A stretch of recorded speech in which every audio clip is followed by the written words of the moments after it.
Girl who was tortured and killed is back on the witness stand today in Johnston County. Her former boyfriend is accused of torturing and killing the toddler. He hit the 4-year-old's head so hard he caused internal hemorrhaging.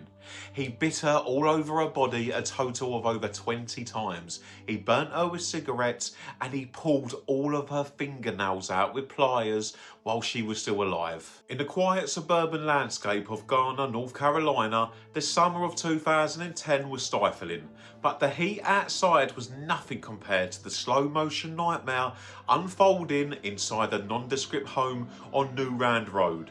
This is the story of Teghan Skiba, a 4-year-old girl whose life was extinguished not by a sudden accident, but by 10 days of calculated, sadistic cruelty.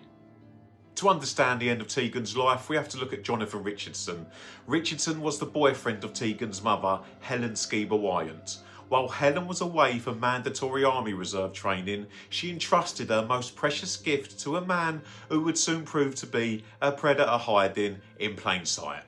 The forensic evidence gathered after the 19th of July tells a story that words almost fail to capture. When paramedics arrived, they found a child who was unrecognisable. Teghan was unresponsive, her small body a map of systematic torture. The medical examiner's report read like a catalogue of horrors. She had been bitten not once but over 20 times across her back, arms and legs. Her head had been slammed against hard surfaces with such force that it caused massive internal hemorrhaging. But Richard's depravity didn't stop at physical strikes. He used household objects as instruments of terror. He used a lighter to inflict painful burns on her skin, and most chillingly, he used a pair of pliers to pull out the 4-year-old's fingernails while she was still alive.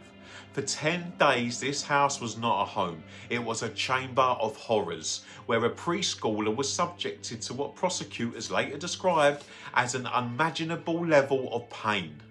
Neighbours would later recall hearing nothing.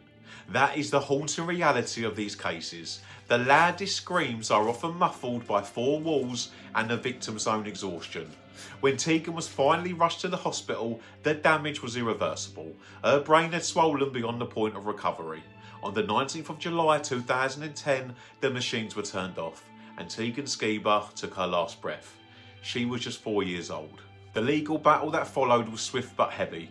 Jonathan Richardson's defence attempted to claim he had snapped, but the sheer duration of the abuse, the 10-day timeline, suggested a deliberate, prolonged enjoyment of power. In 2013, a jury took only 2 hours to find him guilty of first-degree murder. He was sentenced to death, a rare outcome that underscored the visceral brutality of his crimes. Teghan's legacy lives on, not in the details of her suffering, but in the Teghan's Law initiatives aimed at strengthening child abuse reporting. Yet we are left with the cold journalistic facts. A child was left in the care of a monster, and for 10 days, the world looked the other way.